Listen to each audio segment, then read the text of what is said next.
Saya punya guru, dia sampaikan begini, nak, potong tangan saya.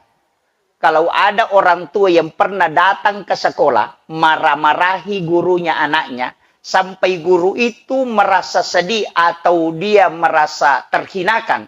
Kemudian dia mengangkat tangannya, berdoa kepada Allah, potong tangan saya, nak, kalau anak itu yang berhasil. Dia bilang begitu.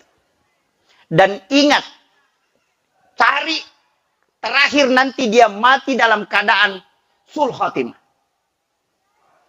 Karena kunci kalau mau wafat dalam keadaan sul khatimah atau mati jelek, satu kuncinya, jangan hargai guru. Pasti mati dalam keadaan jelek.